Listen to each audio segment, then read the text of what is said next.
En ese proceso de pérdida de variabilidad, como es básicamente aleatorio, lo cierto es que en las dos subpoblaciones aisladas se pierden, digamos, alelos o parte de genes diferentes, de tal manera que quedan características genéticas diferentes en las dos subpoblaciones. Hasta hace poco estaban aisladas y diferentes genéticamente. Eso tiene una ventaja para nosotros, los que analizamos o los que intentamos hacer conservación, porque nos permite, a través de una muestra genética, saber perfectamente si un oso es nacido en la zona occidental o nacido en la zona oriental, porque las características genéticas son diferentes. Pero además eso tiene una consecuencia de conservación muy interesante.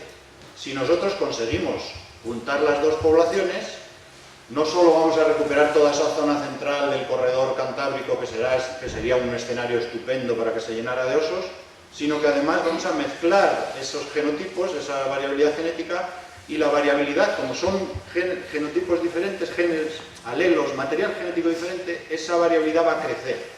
Va a crecer hasta un nivel pues, comparable más o menos al de otras poblaciones europeas. O sea que hace unos pocos años, cuando empezábamos a plantearnos este tema, teníamos claro un objetivo. Si juntamos esas dos poblaciones, recuperamos numéricamente, ganamos territorio y además recuperamos genéticamente la población cantábrica global. Esto es lo que ya os conté, mira, de las osas matrilineales y tal.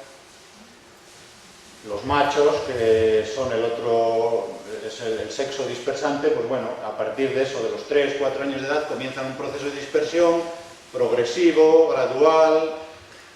No está muy claro los parámetros que siguen a la hora de dispersarse, pero bueno, pues es una dispersión probablemente motivada por la percepción del territorio a medio plazo. Los osos se dispersan pues, según lo que van viendo, los recursos que van disponiendo.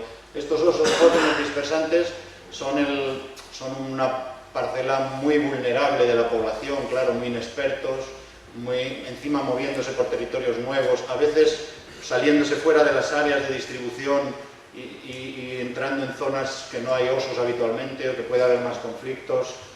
Evidentemente será el grupo de la población con mayor mortalidad, pero durante varios años se mueven por áreas de enormes kilómetros. En esta situación que os contaba de las dos subpoblaciones, pues el escenario, claro, nosotros nos decíamos hace unos años, esto hay que unirlo como sea, si conseguimos lo que os decía, ¿no? Si conseguimos unir estas dos subpoblaciones, la cosa va viento en popa. Recuperamos mucho territorio, aumentamos la variabilidad, tenemos muchos más osos. ¿Qué pasa? Que el escenario nos pone inconvenientes. Por ejemplo, las carreteras, ¿no? Las infraestructuras. Tenemos 3 grandes autopistas, la 67 de la Meseta Cantabria, la autopista del Huerna, la A6, que justo nos están dividiendo una red de carreteras, líneas de ferrocarril, el AVE, ahora en Cantábrico, afortunadamente por aquí va en gran medida en túnel, ¿no? Pero bueno, nos están compartimentalizando el territorio. Ahora además aquí hay unas flechitas muy bonitas, que esto es lo que a nosotros nos gustaría que hicieran los osos. Por una parte, que se muevan entre estas dos subpoblaciones, y por otra parte, ¿por qué no? Hay que pensar en un futuro más inmediato en el que haya una expansión hacia otras zonas, y hay 2 grandes áreas de interés por las que hace pocos años ya estábamos empezando a detectar movimiento, porque claro, la población lleva 15 años creciendo. Fijaros que ahora mismo tenemos 30, 40 osas, 40 no, pero vamos, 30 y tantas osas con crías todos los años, una media aproximada de 2 crías por osa, son 50, 60 osos nuevos que se incorporan cada año a la población. La supervivencia en la primera fase es bastante alta, pero vamos, podemos tener 30, 40 osos dispersantes nuevos, jóvenes, todos los años buscándose la vida por los territorios, y entonces ya desde hace tiempo se empieza a ver osos que se mueven por aquí. Un oso del occidente no sabe que aquí hay otros osos, no lee los trabajos que hacemos, ¿no? Entonces no, pero bueno, ellos siguen una percepción de lo que se llama, ellos tienen una visión de grano grueso, van moviéndose según lo que tienen en su territorio inmediato, y aquí la verdad que el paisaje les condiciona a moverse a favor de las masas forestales, de la orografía, y ya se empiezan a ver osos, ya hace unos años, ahora os voy avanzando más como van las cosas más recientemente, pero hace unos años ya se empezaba a ver algunos osos por aquí, e incluso ha habido movimientos de osos por aquí que han llegado a zonas, bueno, muy suroeste, o por aquí, ¿no?, entrando en la provincia de Burgos. Hay un potencial dispersante ahora mismo en la población. Pero, lo que os decía, nos lo están limitando mucho esas infraestructuras, ¿no? Os cuento alguna cosa de las infraestructuras. Estas infraestructuras, esto por ejemplo, esta es la autopista del Huerna, la autopista entre León y Oviedo, ¿no? Aquí va la autopista. Estas infraestructuras se han construido hace años ya.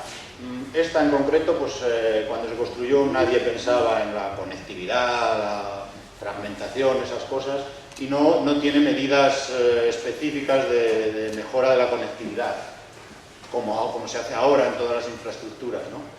Pero es una infraestructura que atraviesa una zona de montaña. Lógicamente es una zona montañosa, tiene túneles, fijaros aquí cómo cruza este macizo montañoso, y esto genera pasos interesantes. Un oso puede pasar por aquí, muy bien. Tiene pasos inferiores de muy malas condiciones, pero que están para pasar un camino o tal, un animal puede usarlo. Se juntan otras cosas, por ejemplo, en gran parte de su recorrido pues se solapa con el embalse de Barrios de Luna, y claro, esto que podría ser un paso muy interesante para el oso, pues un oso viene por aquí, salva la autopista, pero claro, aquí se encuentra con el embalse, ¿no? En general estas autopistas no son barreras impermeables, están valladas, como sabéis, y por definición podríamos decir, bueno, pues una barrera impermeable. No son barreras impermeables, nosotros las vemos más como filtros. Filtros que pueden estar dificultando el movimiento de los osos y además pueden estar condicionándolo de manera que si al final en toda esta autopista hay 2 o 3 sitios buenos para pasar, pues resulta que todos los osos tienen que pasar por allí. Eso está poniendo un cuello de botella en el movimiento de los osos. Si hay algo malo en alguno de esos sitios, estamos cargándonos un potencial de conectividad muy grande. Os decía que se añaden problemas como que aparece de repente un embalse. Pero bueno, los animales son muy cabezotas. Cuando quieren moverse, quieren hacer una dispersión, ellos el embalse no les da miedo y lo cruzan nadando. Hay datos ya de osos cruzando, nadando el embalse, y aquí ven, pues están recogiendo los compañeros nuestros, recogiendo un dato se ven las huellas perfectamente de un oso que ha cruzado nadando el embalse. Al fondo se ve el puente de la autopista, ¿no?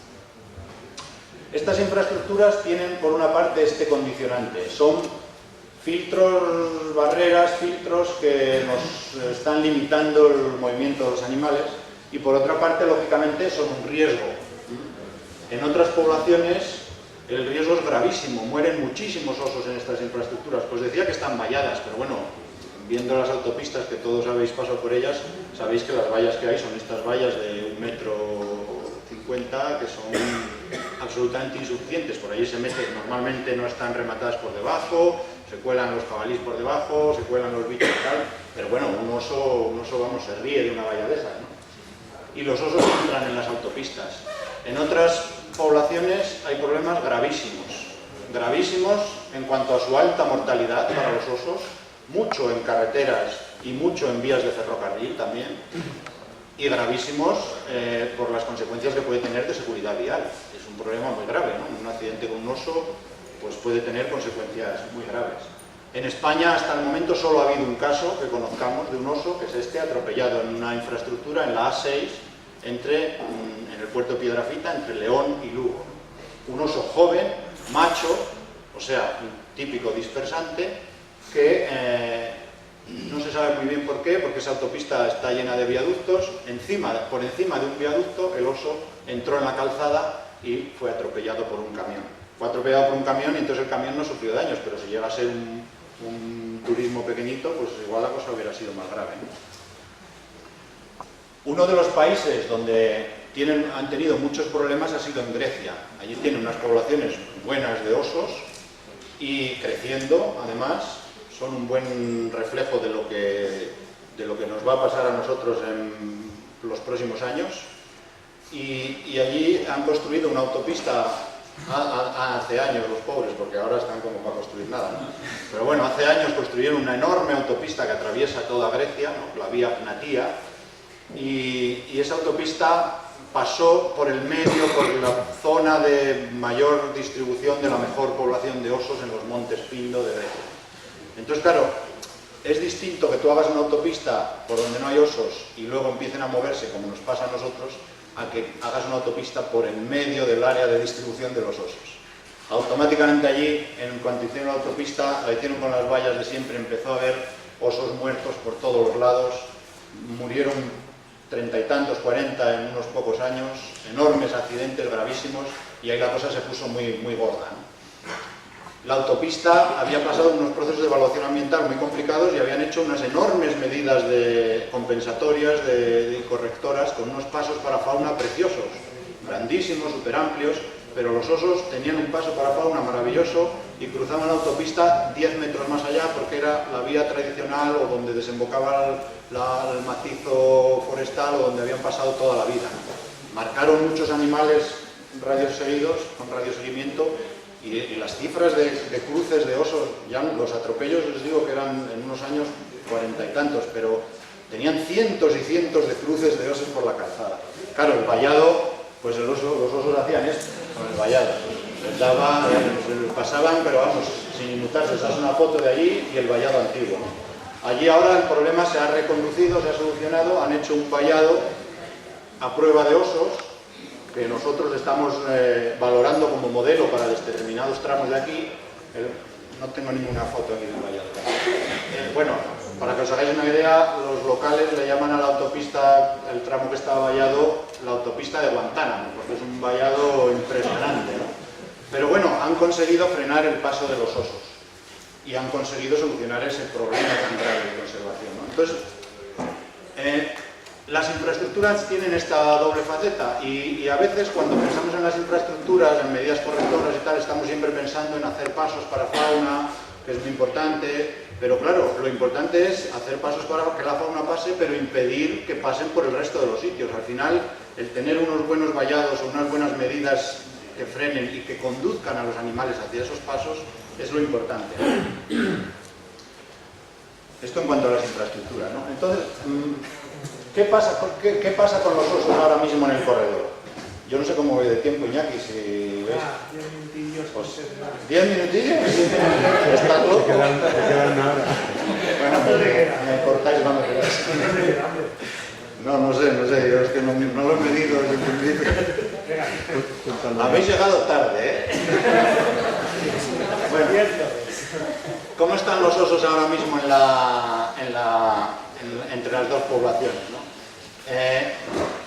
¿Cómo se evalúa? Pues con genética. La genética es un método no intrusivo, cogiendo muestras, cagadas, pelos que dejan al rascarse, pues miramos los datos y como os contaba, como los osos occidentales y orientales tienen distintas características genéticas, pues sabemos perfectamente de dónde es cada oso, ¿no? Ya los primeros estudios, en los años 90, encontraron un oso migrante occidental que apareció en la zona oriental. Allí, a partir de ese momento se hicieron prospecciones por la zona esta central del corredor y ahí no aparecía nada. Hablabas con la gente, los colmenares estaban sin proteger y allí no les atacaba ningún oso. Eso es un indicador clarísimo. Pero bueno, un oso apareció allí. En los años 2000, a mediados de los 2000, unos años después, ya un estudio realizado por la Universidad de Oviedo ya se encontraron 4 ejemplares, 3 occidentales en el oriente, 1 oriental en el occidente. Y sorprendente, una cosa que nos sorprendió a todos es que en 2007 o 2008 ya detectaron un ejemplar, dos hermanos en concreto en la zona oriental que tenían características mixtas, que analizándolos genéticamente decían, coño, esto es medio oriental, medio occidental, son hijos. Probaron paternidades y vieron que eran hijos de un macho occidental que se había reproducido con una hembra oriental. A todos nos sorprendió mucho la rapidez de ese efecto, ¿no? Pero eso se ha descrito en muchas poblaciones de carnívoros, como a veces con muy poco movimiento de migrantes se produce un efecto rescate muy significativo, ¿no? Y ahora, El año pasado hicimos nosotros un estudio con una recogida intensiva. Aquí nos centramos ya solo en la población oriental, recogimos muchísimas muestras, nosotros la Fundación, la Junta de Castilla y León, se recogió un montón de muestras, hicimos un estudio con el Museo Nacional de Ciencias Naturales y conseguimos genotipar, individualizar 26 osos aquí en la Cordillera Cantábrica. No era un censo, o sea, en la zona oriental, no se hizo con criterio de censo, las muestras se recogieron oportunísticamente, eso no nos vale para decir el tamaño, pero vamos, al menos sin intentar ser exhaustivos, encontramos 26 ejemplares, ¿no? Diferentes. Y de esos 26 ejemplares, resulta que 7 eran machos occidentales, que estaban ya aquí establecidos. O sea, que esto se ha disparado. Ya hay un movimiento de bichos entre un sitio y otro interesantísimo. Y más allá, más aún, 14 más, otros 14, eran ejemplares mixtos. Hijos, probablemente hasta nietos por la relación entre genotipos de animales mezclados de las dos poblaciones. O sea, el proceso de recuperación genética ya se está produciendo. Automáticamente analizábamos la variabilidad genética con un parámetro que es la heterocigosis, y si en el 2006-2008 la población oriental tenía valores de 0,28, que son los que os decía yo que eran los más bajos de Europa, la muestra era muy pequeñita, eso es verdad, eso pudo condicionarlo, pero ahora ya tenemos valores los más altos registrados nunca de variabilidad. O sea que el rescate genético en la población occidental también, lo que tiene que ver con el importante crecimiento numérico que está teniendo. O sea, que el rescate genético ya ha tenido lugar, ya se está produciendo, se ha iniciado y es potente, ¿no?